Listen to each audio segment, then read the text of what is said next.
A very good morning, students.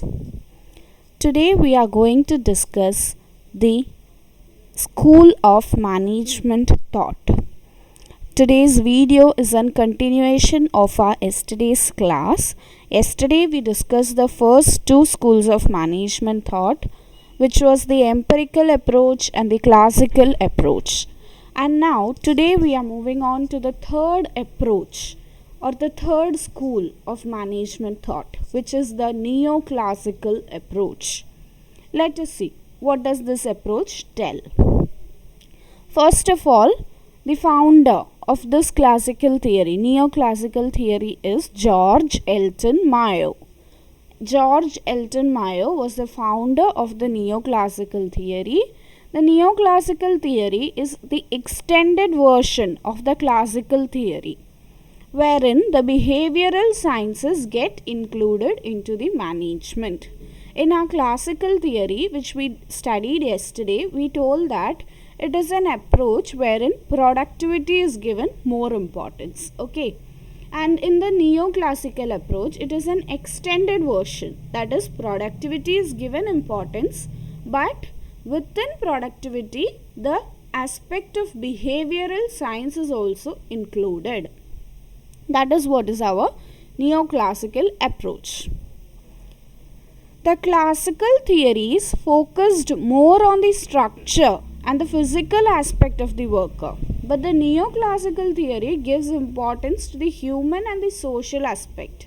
Okay, ഇപ്പോൾ classical തിയറീസിൽ physical aspect of the worker നമുക്ക് എങ്ങനെയെങ്കിലും ജോബ് കംപ്ലീറ്റ് ചെയ്യണം, ജോബ് ഓർ ഗോൾസ് അച്ചീവ് ചെയ്യണം, അതായിരുന്നു ക്ലാസിക്കൽ തിയറിയിൽ. ബട്ട് നിയോ ക്ലാസിക്കൽ തിയറിയിൽ കുറച്ചും കൂടി ആ ഒരു എംപ്ലോയിയുടെ ഹ്യൂമൻ അതുപോലെ തന്നെ സോഷ്യൽ ആസ്പെക്റ്റിനായിരുന്നു, അതായത് കൂടെ വർക്ക് ചെയ്യാൻ ബാക്കി വർക്കേഴ്സിൻ്റെയും ഈ നമ്മുടെ എംപ്ലോയിയുടെ ഒരു സോഷ്യൽ മിംഗ്ലിങ്, അതൊക്കെയായിരുന്നു കൂടുതൽ ഫോക്കസ് ചെയ്തത്. Okay, relations ഓർഗനൈസേഷനിലല്ല.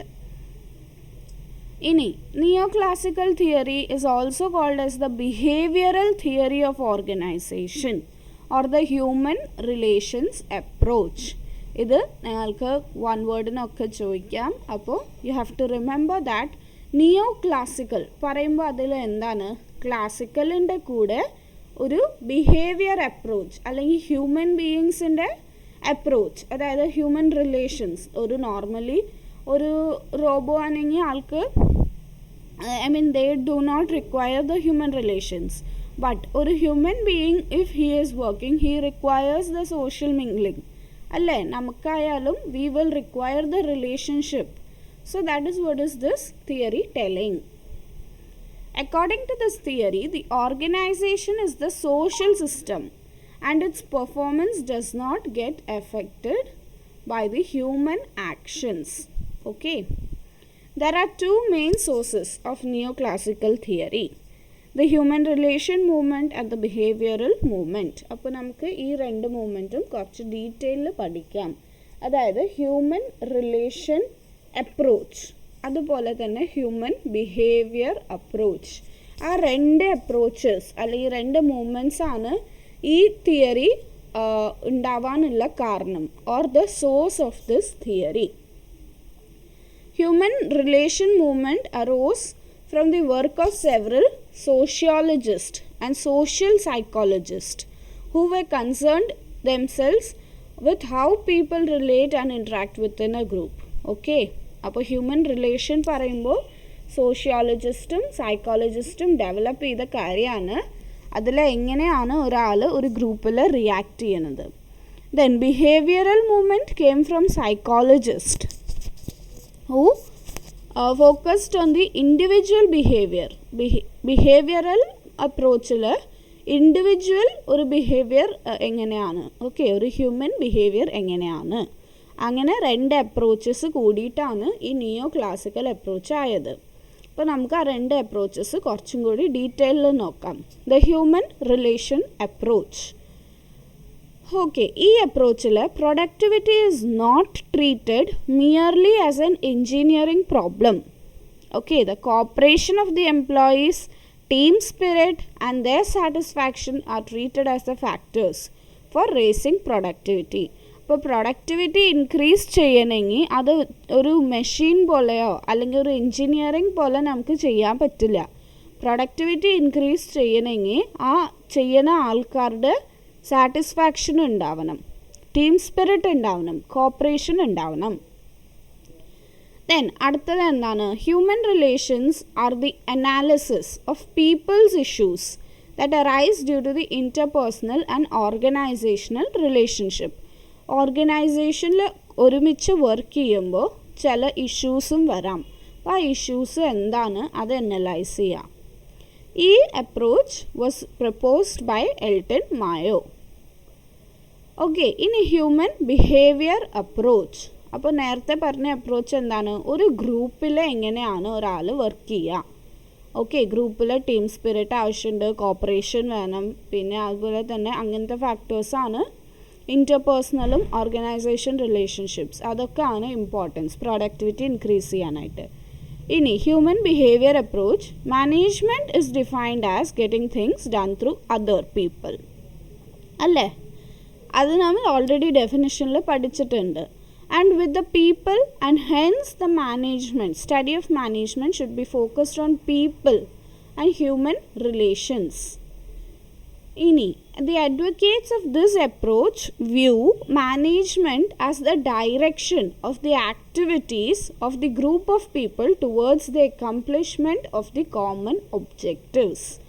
അപ്പോൾ ആക്ടിവിറ്റീസ്, ഒരു ഗ്രൂപ്പ് ഓഫ് പീപ്പിളുടെ ആക്ടിവിറ്റീസ്, അവരുടെ ഒബ്ജക്റ്റീവ്സ് എന്താണ്, ഓർഗനൈസേഷൻ്റെ ഒബ്ജക്റ്റീവായിട്ട് മാച്ചായി പോകണം. Okay, it stresses the idea of people should understand people. അപ്പോൾ ഇതിൽ മെയിനായിട്ട് എന്താണ്? People should understand people.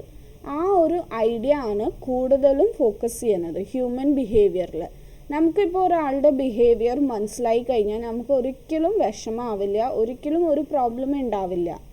Even നമ്മുടെ ലൈഫിൽ നോക്കിയാലും മതി. If you know someone's behaviour, you know that this person gets angry, he speaks up something. Okay, അപ്പോൾ നമ്മളത് അങ്ങനെ തന്നെ എടുക്കുള്ളൂ. അപ്പോൾ the people should understand people. That is what is this approach telling. It is true that management is concerned with human behavior, and there is no disagreement regarding the importance of leadership. Okay, but of course management is something more than mere human relations.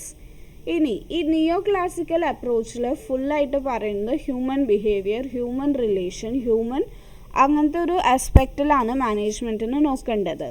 അത് ശരിയാണ്. Okay, അങ്ങനെ നോക്കി കഴിഞ്ഞാലേ നമുക്ക് കുറേയൊക്കെ പറ്റുള്ളൂ. But എന്താണ്? Management is something more than mere human relations. Human relations മാത്രം ശരിയാക്കിയാൽ നമുക്ക് പ്രൊഡക്ടിവിറ്റി അച്ചീവ് ചെയ്യാൻ പറ്റില്ല. ഓക്കെ, അപ്പോൾ അതുകൊണ്ട് ഈ ഒരു അപ്രോച്ചും നമുക്ക് അത്ര സാറ്റിസ്ഫാക്ടറി അല്ല. Okay, so we are studying the next approach.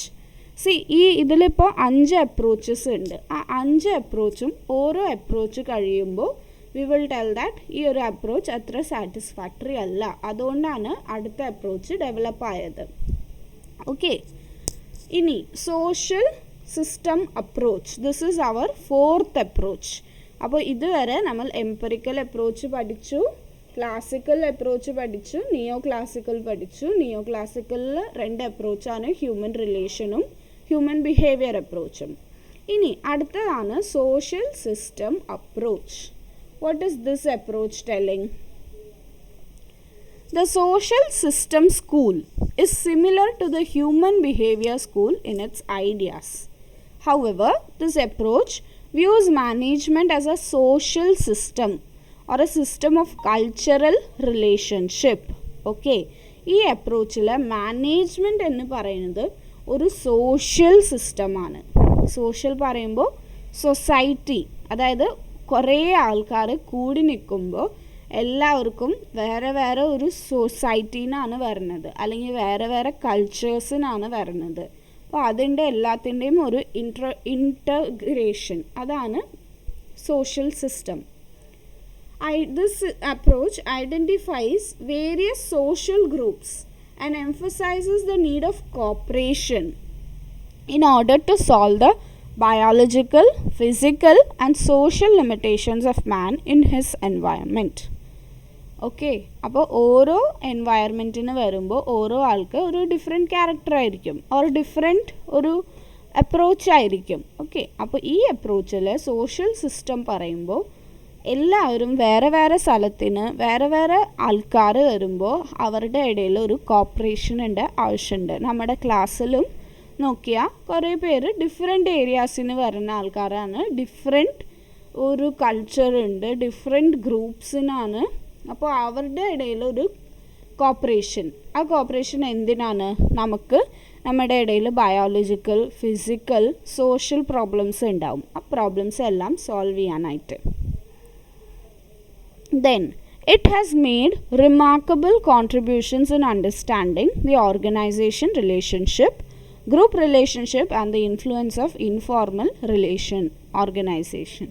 അപ്പോൾ ഇതൊക്കെയാണ് ഈ ഒരു സിസ്റ്റത്തിൻ്റെ ഇമ്പോർട്ടൻസ്. ഇനി subject to all the conflicts the theory is useful to practising managers to do managing more efficiently. But it should be noted that the idea of viewing an organization as a social system alone could not be considered as management. Again, social system അപ്രോച്ചിൽ പറയുന്നത് ഓർഗനൈസേഷന് ഒരു social system ആയിട്ട് view ചെയ്ത് കഴിഞ്ഞാൽ കുറച്ചും കൂടി നമുക്ക് management practical ആവും. ബട്ട് അത് ശരിയാണ്, ബട്ട് നമുക്ക് മാനേജ്മെൻറ്റ് എന്ന് പറയുന്നത് ഒരു സോഷ്യൽ സിസ്റ്റം മാത്രമല്ല. Okay. So again this gives A room for the next theory. അടുത്ത തിയറിയാണ് നമ്മുടെ അവസാനത്തെ theory, which is the fifth theory, modern management theory. This theory highlights the complexity of the organization as well as individuals and the diversity of their needs, motives, aspirations and potentials. Okay, അപ്പോൾ ഒരു ഇൻഡിവിജ്വലുടെ നീഡും then ആ ഇൻഡിവിജ്വലുടെ aspiration, potential അതെല്ലാം focus ചെയ്യും. As against the rational economic man of classical theory. Classical തിയറിയിൽ എന്താണ്? Rational economic മാൻ, അതായത് പൈസ മാത്രം ആലോചിക്കുന്ന ഒരു മനുഷ്യൻ. അതാണല്ലോ ക്ലാസിക്കൽ തിയറി. നമ്മൾ ഫോക്കസ് ചെയ്തത് പ്രൊഡക്ടിവിറ്റിയുടെ മാത്രമാണ്. Then and the social person view of the neo classical theory. Neo classical തിയറിയിൽ എന്താ പറയുന്നത്? ഒരാൾ ഒരു ഇക്കണോമിക് മാൻ അല്ല, ആൾക്ക് കുറച്ച് സോഷ്യൽ നീഡ്സും ഉണ്ട്. നമുക്ക് പൈസ മാത്രം കിട്ടിയിട്ട് കാര്യമില്ല, V require A social life also, അല്ലേ? അതാണ് നിയോ ക്ലാസിക്കൽ അപ്രോച്ച്. അതൊന്നുമല്ലാതെ ഈ മോഡേൺ മാനേജ്മെൻറ്റിൽ എന്താ പറയുന്നത്? Complex employee view is the premises. Okay. അപ്പോൾ ഒരു എംപ്ലോയി എന്ന് പറയുന്നത് ഒരു കോംപ്ലെക്സ് ഹ്യൂമൻ ബീയിങ് ആണ്. കോംപ്ലെക്സ് പറയുമ്പോൾ അതിൽ കുറേ കാര്യങ്ങൾ ഇൻക്ലൂഡഡ് ആണ്. ചുമ്മാ ഒരു എക്കണോമിക്കോ സോഷ്യലോ അല്ലെങ്കിൽ ഇമോഷണൽ ആയിട്ടുള്ള ഒരു ആളല്ല. Okay, he is having a lot of things. അതാണ് ഈ complex employee view. The complex employee view hold that the people are both complex and variable. അപ്പോൾ persons are complex and variable. There is no single managerial strategy that works for all the people at all the times. Human behavior is complex. നമ്മൾ എപ്പോഴും അങ്ങനെ പറയും. എന്താ അങ്ങനെ പറയാൻ കാരണം? നമുക്കറിയില്ല നമ്മൾ തന്നെ എപ്പോൾ എങ്ങനെ റിയാക്ട് ചെയ്യും. We do not know, isn't it? അപ്പോൾ ഓരോ സിറ്റുവേഷനിൽ ഓരോ രീതിയിലാണ് ബിഹേവിയർ വരിക. So each situation there will be a different strategy and at different times also. ഇതേ സിറ്റുവേഷൻ തന്നെ 10 കൊല്ലം മുമ്പ് വന്നിട്ടുണ്ടെങ്കിൽ അതിലും ഡിഫറെൻറ്റ് സ്ട്രാറ്റജി ആയിരിക്കും. ഓക്കെ, അതാണ് ഈ ഒരു തിയറി പറയുന്നത്. The important modern management theory arising out of the complex view is the then. ഈ കോംപ്ലെക്സ് വ്യൂവിൽ നമുക്കൊരു 4 തിയറീസ് അറൈസ് ചെയ്തിട്ടുണ്ട്. അത് നമുക്ക് നോക്കാം. First one is the management science approach. എന്താണ് management science? Management science attempts to understand the managerial problems and to provide the suitable solutions by the application of the scientific methodology. Management science, അതായത് science use ചെയ്യുക എന്തിനു വേണ്ടി? Managerial problems solve ചെയ്യാനായിട്ട്. അതാണ് management science.